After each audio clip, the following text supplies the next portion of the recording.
Good morning everyone. This video is for Guwahati Assam. So basically हमारे जो sir है वो 2006 से बच्चों को पढ़ा रहे हैं। मोर एजुकेशन के नाम से सर की क्लासेस चलती है, where you provide live classes, recorded videos, notes and books in a very easy language that covers up your entire syllabus. In this video we'll talk about your course, the specializations you want, the best colleges for you, placements कैसी होंगी, salary expectations क्या रख सकते हैं, इन सभी चीजों को detail में डिस्कस करेंगे। If you find this video informative then do like the video, subscribe to our channel, hit the bell icon. Thank you very much. ये वीडियो मैं उन स्टूडेंट्स के लिए बना रहा हूँ those who are planning for MBA का plan कर रहे हैं, टॉप 20 स्कूल से प्लान कर रहे हैं। उसके लिए एक एग्जाम लगता है कॉमन एडमिशन टेस्ट। इसके ऊपर बहुत डिटेल में डिस्कस करेंगे। आईएम्स तक कैसे पहुंचना है उसको अपन डिस्कस करेंगे।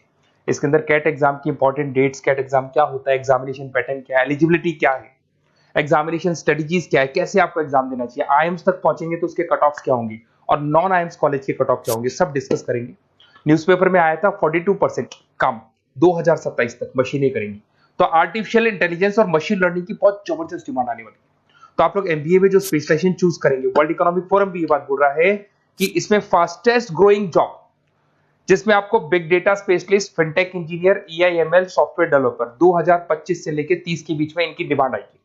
तो आप एमबीए में जो स्पेशलाइजेशन चूज करें उसमें ये वाले स्पेशलाइजेशन रखना, फिनटेक वाला, बिग डेटा वाला, इसकी जबरदस्त डिमांड आने वाली।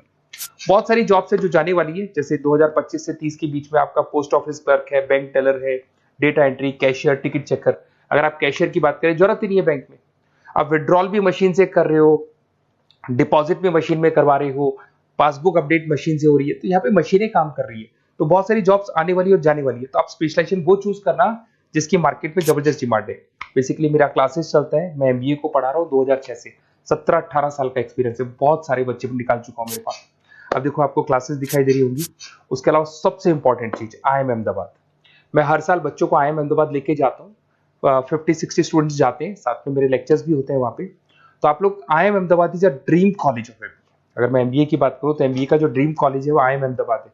तो आप ये मान के चलो, इस कॉलेज के लिए बच्चा पढ़ता है और कैट का एग्जाम देता है। अगर यहाँ से बच्चा निकलता है तो बहुत बड़ा पैकेज लेके निकलेगा। देखो हर साल मैं बच्चों को लेके जाता हूँ, दिख रहा होगा आपको।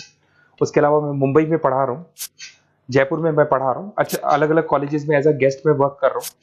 अच्छा, 2008 से मैं बुक्स भी लिख रहा हूँ। तो 2006 में पढ़ाना शुरू किया था, 18 साल हो गए, और 16 साल से मैं बुक लिख रहा हूँ। 2008-10 में बहुत सारी बुक्स लिखी, मेरे वीडियोस भी हैं, आपको यूट्यूब पे वीडियोस मिल जाएंगे। मैं सैंपल्स आपको शेयर करूंगा जो जिसका रिक्वायरमेंट होगा।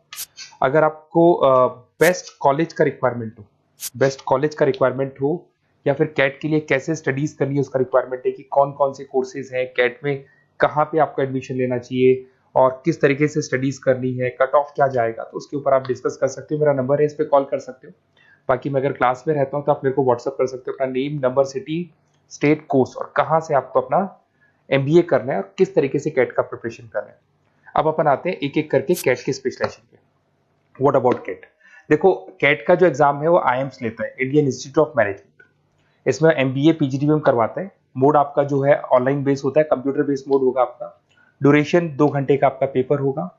इसमें आपको verbal ability, reading comprehensive, data interpretation, logical reasoning and quant मिलेगा।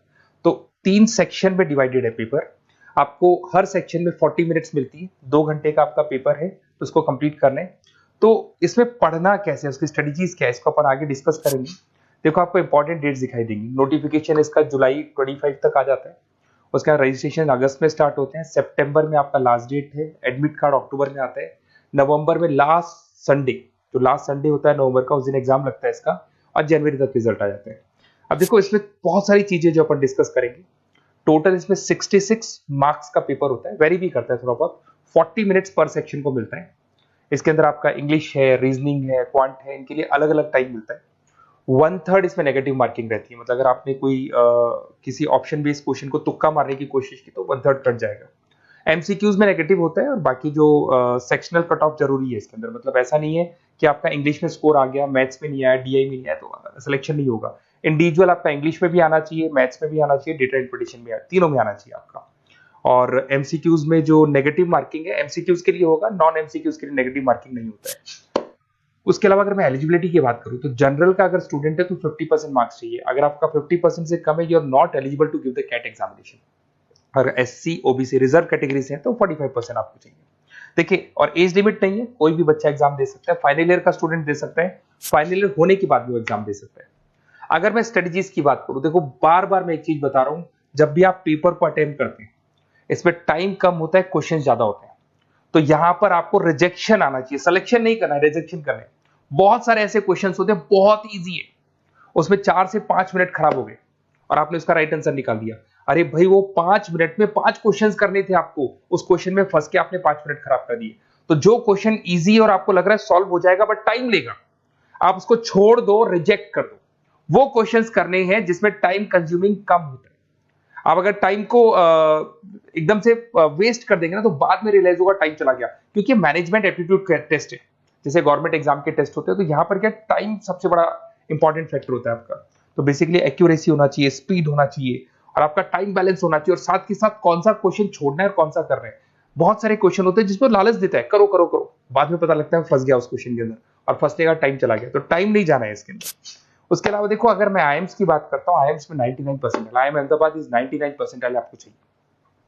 उसके बाद में अगर मैं बात कर दूं, बेंगलोर 99, कोलकाता 99, लखनऊ में 97 to 98 चाहिए, इंदौर कोझीकोड में 95 to 97। तो परसेंटाइल तो मान के चलो, अगर आपको टॉप कॉलेज चाहिए ना, तो 99 प्लस परसेंटाइल चाहिए आपको, ठीक है। उसके अलावा अगर अपन देखते हैं एफएमएस दिल्ली, नॉन एक्सेप्टेबल जो कैट का एग्जाम तो लेते हैं बट नॉन आईएम्स है, वो भी 99 मांगता है। एसपी जैन भी 85 to 95 मांगेगा। एमडीआई गुड़गांव 95% मांगता है। आईएनपी गाजियाबाद 85 to 90 मांग रहे हैं।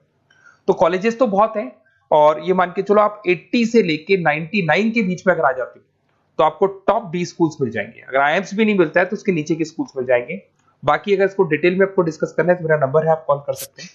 अच्छा, उसके अलावा मेरा नंबर आपको दे दिया मैंने, अगर मैं कल क्लास में हूं या कॉलेज में फोन नहीं उठाता हूं तो व्हाट्सएप कर देना, अपन डिटेल में डिस्कस करेंगे सारी चीजें, और कहां से आपको कैट करना चाहिए, कौन सा इंस्टीट्यूट बेस्ट रहेगा वो भी मैं आपसे डिस्कस करूंगा, कौन से कॉलेज में आपका एडमिशन लेना चाहिए वो भी डिस्कस करेंगे, किस तरीके से आपको पढ़ाई करनी है, नोट्स कैसे मिलेंगे, वीडियोस कैसे मिलेंगे, सब डिस्कस करेंगे। Okay, best of luck for your CAT examinations. और कोई कॉलेज से रिलेटेड क्वेरी है तो वही आप मेरे को कॉल कर सकते हैं। Okay, best of luck.